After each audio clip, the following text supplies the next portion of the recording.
Bro to be honest చెప్పాలంటే మెల్లకన్ను అనే concept పైన ఉంటుంది యాక్చువల్లీ మూవీ. మనకి అసలు మెల్లకనే లేదు, బట్ సినిమా మొత్తం మెల్లకని ఎట్లా పెట్టినావు బ్రో, నిజంగా చెప్తున్నా బ్రో. అంత ఈజీ కాదు, అంత ఈజీ కాదు అట్లా పెట్టి యాక్ట్ చేయాలంటే అంత ఈజీ కాదు. బట్ టు బి ఆనెస్ట్ చెప్తున్నా, నువ్వు అది ఎంతసేపు పెట్టినావు నాకైతే అర్థం కాలేదు. ఎందుకంటే నాకు తెలుసు ఒక్కొక్క టేక్ అంత ఇన్స్టెంట్ అవ్వదు. సో ఒక టేక్ తీసుకొని లైక్ 1 or 2 hours ఎక్కువనే పడుతుంటది. సో అంతంత సేపు పెట్టినామంటే really hats off. Thank you అన్న, థ్యాంక్ యూ సో మచ్. నువ్వు ఎంత పాజిటివ్ మాట్లాడుతుంటే.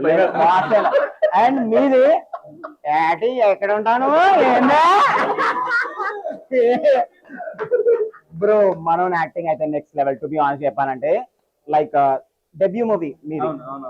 డెబ్యూ మూవీ ఇట్లా చేసిరంటే నెక్స్ట్ మూవీ నుంచి ముడ్డ ఊడిపేస్తారు. ఆనెస్ట్ చెప్తున్నా, అంటే ఆనెస్ట్ చెప్తున్నా, యాక్టింగ్ అని ఇరగదీసి వీళ్ళిద్దరు. థ్యాంక్స్ అన్న, థ్యాంక్ యూ. అమేజింగ్. ఇంకా పర్లేదు ఏంటి అనుకున్నాను, పడిపోయింది. నెక్స్ట్ మూవీలో నేను వస్తాను మీతో ప్లీజ్. థ్యాంక్స్ అన్న, thank you so much. Promotions amazing movie, must watch. So me friends, family members అందరితో వెళ్ళండి, మా గర్ల్ ఫ్రెండ్స్ తో కూడా వెళ్ళొచ్చు, ఎంజాయ్ చేయొచ్చు, మస్తు ఉంటది. హీరోయిన్ యాక్టింగ్ నెక్స్ట్ లెవెల్ ఉంది. అండ్ హీరోయిన్ యాక్టింగ్ ఒకటే కాదు, బట్ ఆల్ ఆర్టిస్ట్ ఎవరైతే యాక్ట్ చేసిన మూవీలో ప్రతి ఒక్కరు యాక్టింగ్ అయితే నెక్స్ట్ లెవెల్ ఉంది. నాకైతే మస్తు అనిపించింది మూవీ, ఎక్కడ కూడా బోర్ కొట్టదు. You love the movie, like amazing. సరే నీ డైలాగ్ కొట్టేసి లాస్ట్ కి. సాయిరామ్ సాయిరామ్.